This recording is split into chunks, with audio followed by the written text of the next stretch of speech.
Welcome to special focus. P4 అనే ఒక కొత్త ఆలోచన ద్వారా రాష్ట్రంలో తిరుగులేని రాజకీయ శక్తిగా స్థిరపడాలని చంద్రబాబు నాయుడు ఒక వ్యూహాత్మక ప్రణాళికను సిద్ధం చేసుకున్నారు. P4 ద్వారా రాష్ట్రంలో 15 లక్షల మంది బంగారు కుటుంబాలను ఎంపిక చేసి వారికి లబ్ధి కలిగేలా చేయాలని ప్లాన్ వేశారు.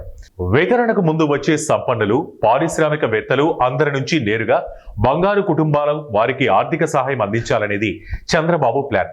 అయితే ఇప్పుడు P4 కు సంబంధించి ప్రముఖుల నుంచి అభిప్రాయాల సేకరణ కోసం ఒక సమావేశం నిర్వహించినప్పుడు చంద్రబాబు నాయుడుకు మింగుడు పడని సలహాలు వచ్చాయి. P4 ద్వారా పరిశ్రమలు స్థాపించాలని, నైపుణ్యాభివృద్ధికి ప్రాధాన్యత ఇవ్వాలని పలువురు సూచించడం ఇక్కడ గమనించాల్సిన సంగతి. P4 foundation vice chairman Kutumbarao ఆధ్వర్యంలో ఈ సమావేశం జరిగింది. వ్యవసాయాధికార పరిశ్రమలు, నిరుద్యోగులకు స్కిల్ డెవలప్మెంట్ వంటి వాటికి ప్రాధాన్యత ఇవ్వాలని పలువురు సూచించారు. నిజానికి ఇలా వివిధ రంగాల ప్రముఖులు చెప్పిన సలహాలు కూడా మంచిదే, కానీ చంద్రబాబు నాయుడు ఆలోచనలకు ఇవి భిన్నమైనవిగా గుర్తించాలి.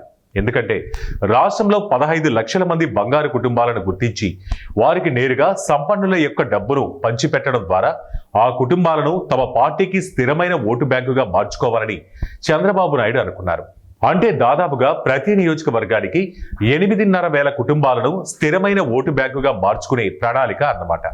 ప్రతి నియోజకవర్గంలో 8,000 కుటుంబాలు అంటే అది ఎన్నికల ఫలితాలను తారుమారు చేయగలిగే వాటి బలం అవుతుంది. కానీ ఇప్పుడు నిపుణులు సూచిస్తున్నవన్నీ సమాజం సమిష్టిగా వికసించడానికి కారణమయ్యే సలహాలు. వ్యక్తులకు నేరుగా లబ్ధి చేసేవి కావు. నేరుగా వారి ఖాతాలోకి డబ్బులు ఇచ్చేసి మీరు వ్యాపారాలు చేసుకోండి అని చెప్పే సలహాలు కాదు. నిపుణులంతా ఇలాంటి సలహాలు చెప్తున్నారు. ఇవి సమాజం క్రమ పద్ధతిలో అభివృద్ధి చెందడానికి కీలకమైనవి. అయితే అడ్డదారిలో ఓటు బ్యాంకును సృష్టించే ఆలోచనలు కాదు. అందుకే ఈ సలహాల తీరును గమనించినప్పుడు చంద్రబాబు నాయుడు స్కెచ్ వర్కౌట్ కావడం లేదేమో అనిపిస్తుంది.